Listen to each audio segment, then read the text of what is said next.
Bonjour, nous allons voir dans cette vidéo la résolution de systèmes d'équations linéaires en utilisant la méthode de Gauss.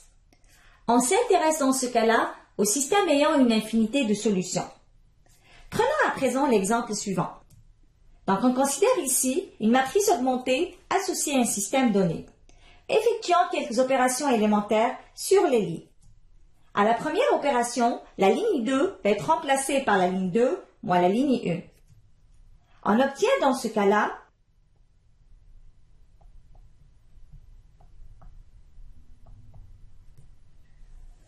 Continuons maintenant avec l'opération suivante où la ligne 3 va être remplacée par la ligne 3 moins 3/2 la ligne 2. On obtient ainsi la matrice suivante.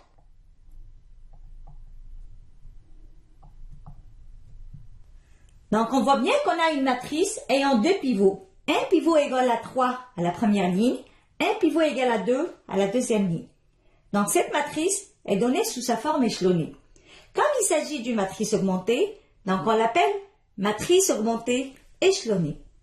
Donc on vient de voir ensemble qu'au moyen d'opérations élémentaires sur les lignes, on a pu transformer une matrice augmentée en une matrice augmentée échelonnée.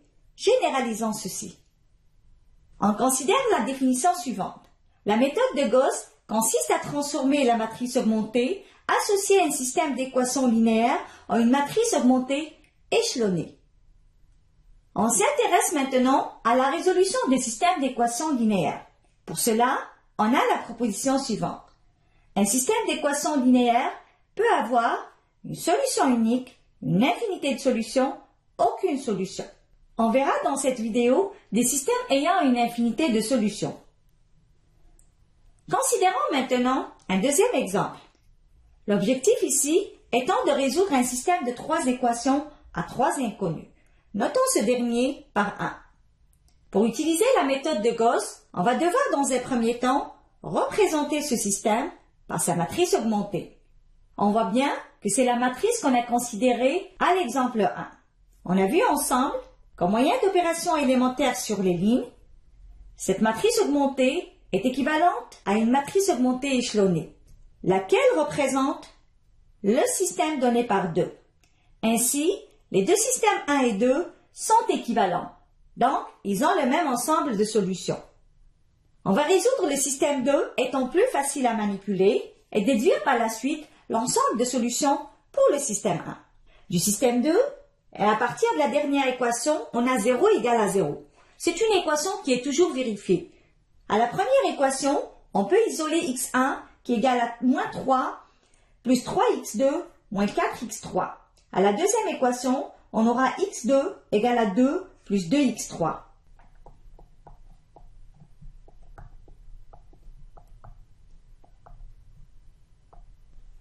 En remplaçant maintenant x2 dans la première équation, on obtient x1 égale à 3 plus 2x3, x2 égale à 2 plus 2x3.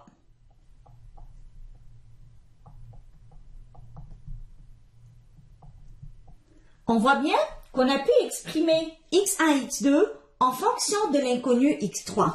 En fait, les inconnus x1 et x2 correspondent aux colonnes pivots de notre matrice. On les appelle les variables de base. x3, dans ce cas-là, est appelée variable libre. Elle peut prendre n'importe quelle valeur dans R. On peut même l'exprimer sous forme d'un paramètre qu'on note S, où S parcourt tous les réels. Ainsi, l'ensemble de solutions du système 2 est donné par x1 égale à 3 plus 2s, x2 égale à 2 plus 2s, x3 égale à s.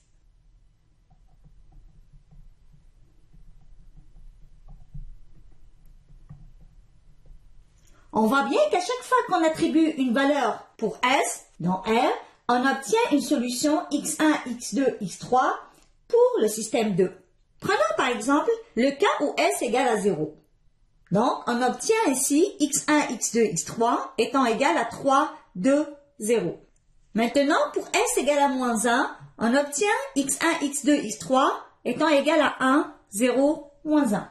Donc, on voit bien que le système 2 admet une infinité de solutions. Comme le système 1 est équivalent au système 2, on peut déduire que le système A a pour solution x1, x2, x3 étant égal à 2s plus 3, 2 plus 2s, s où s est dans R. Définissons maintenant les variables de base et les variables libres. Les variables de base, ou ce qu'on appelle aussi les variables principales, sont les inconnues aux positions des pivots dans la matrice échelonnée. Les autres variables sont les variables libres. Prenons maintenant un troisième exemple.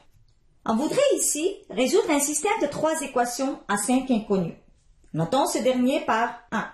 Donc, pour utiliser la méthode de Gauss, on devrait représenter ce système par sa matrice augmentée.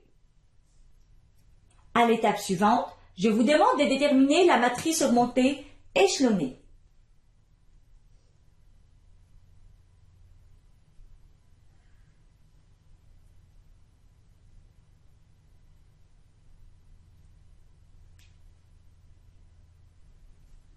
Donc, au départ, on avait le système noté par 1. On l'a représenté par sa matrice augmentée. Au moyen d'opérations élémentaires sur les lignes, cette matrice augmentée a été transformée en une matrice augmentée échelonnée. Cette dernière représente le système noté par 2. Donc, les deux systèmes 1 et 2 sont équivalents. Donc, ils ont le même ensemble de solutions. Reprenons les deux systèmes notés par 1 et 2. Je vous demande de déterminer l'ensemble de solutions du système 2 et par la suite déduire celui du système 1.